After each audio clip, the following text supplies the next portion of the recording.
اعوذ باللہ من الشیطان الرجیم بسم اللہ الرحمن الرحیم۔ محترم ناظرین، السلام علیکم ورحمۃ اللہ وبرکاتہ۔ ہم امید کرتے ہیں کہ آپ بخیر و عافیت ہوں گے۔ اللہ تبارک و تعالیٰ آپ کو ہمیشہ خوش و خرم رکھے۔ محترم ناظرین، روزانہ کی طرح آج بھی ہم آپ کے ساتھ ایک اہم وظیفہ آپ کی خدمت میں لے کر حاضر ہوئے ہیں۔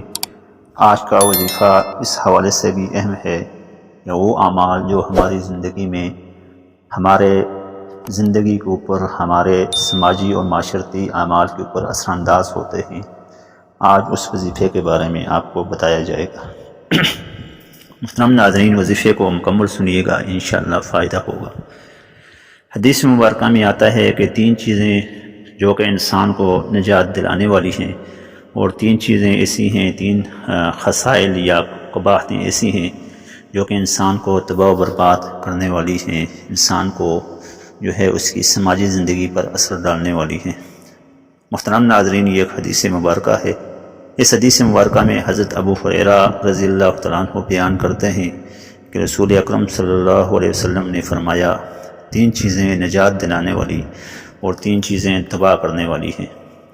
وہ تین چیزیں جو کہ انسان کو نجات دیتی ہیں یا انسان کے لیے بخشش کا ذریعہ ہیں، وہ ہم آپ کو بعد میں بتاتے ہیں۔ پہلے چلتے ہیں ان تین چیزوں کو جو کہ ہماری زندگی کے اندر بطور قبیح، بطور بری اثر انداز ہو کر ہمیں تباہ کرتی ہیں۔ ان تین چیزوں میں پہلی جو چیز ہے وہ ہے خواہش نفس کی پیروی کرنا، یعنی کہ انسان جو ہے وہ اپنی خواہش پر چلتے ہوئے نیکیوں کو چھوڑ کر بری چیزوں کی طرف اور آخرت کی فکر کرنے کے بجائے دنیاوی طلب کے اندر لگ جائے تو انسان کو وہ چیز تباہ کرتی ہے، گویا کہ انسان بھٹکے ہوئے راستے پر چلتا ہے۔ دوسری چیز جو کہ انسان کو تباہ کرنے والی ہے وہ ہے حرص اور بخل کا کرنا، یعنی بخل یہ ہے کہ جو چیز آپ کے پاس ہے اس کو آپ اپنے اوپر بھی خرچ نہ کریں، اپنے دوست و احباب اور اللہ کے راستے میں بھی خرچ نہ کریں۔ اور حرص یہ ہے کہ مزید کی طمع اور لالچ رکھیں۔ انسان کے اندر یہ خواہش یا یہ قبیح عمل یا یہ خامی جب پنپتی ہے، جب پروان چڑھتی ہے تو انسان تباہی کی طرف گامزن ہوتا ہے۔ اور تیسری ہے گھمنڈ کرنا، یعنی کہ غرور کرنا، تکبر کرنا۔ حالانکہ قرآن مجید میں اللہ پاک فرماتے ہیں وَلَا تَمْشِ فِي الْأَرْضِ مَرَحًا، کہ زمین پر اکڑ کر نہ چلیں، اور آگے فرمایا کہ نہ ہی آپ زمین کو پھاڑ کر اس کے اندر جا سکتے ہیں اور نہ ہی آسمان کو آپ چھو سکتے ہیں۔ لہٰذا غرور و تکبر انسان کو تباہ کرتا ہے۔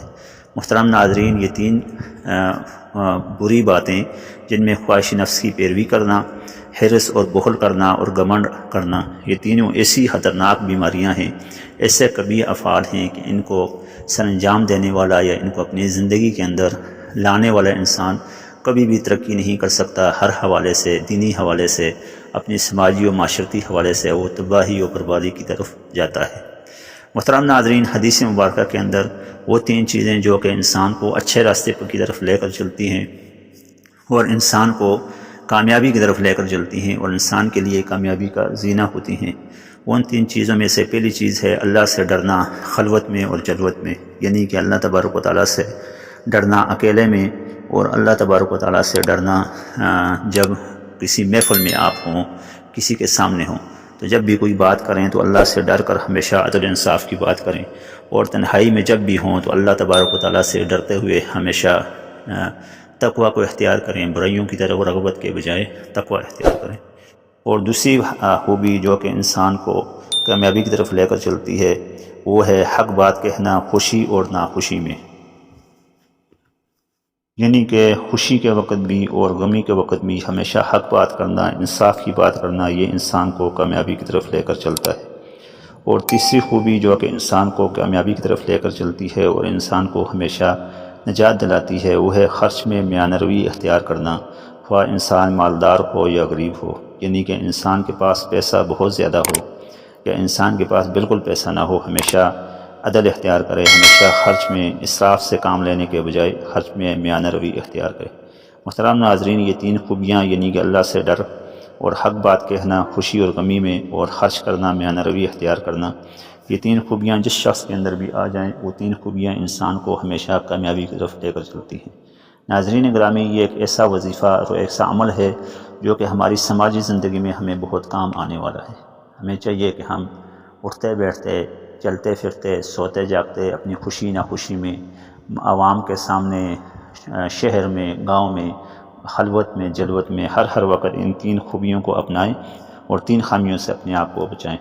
اللہ تبارک و تعالیٰ سے دعا ہے کہ اللہ تبارک و تعالیٰ ہمیں ان وظائف پر عمل کرنے اور ان کو اپنے زندگی میں لانے کی توفیق عطا فرمائے۔ محترم ناظرین، یہ جو حدیث تھی یہ مشکوٰۃ شریف کی حدیث تھی، صفحہ نمبر 434 سے یہ حدیث لی گئی ہے، جس کا ترجمہ اور مفہوم آپ کے سامنے رکھا گیا۔ حاضر ہوں گے کل ایک نئے وظیفے کے ساتھ۔ السلام علیکم ورحمۃ اللہ وبرکاتہ۔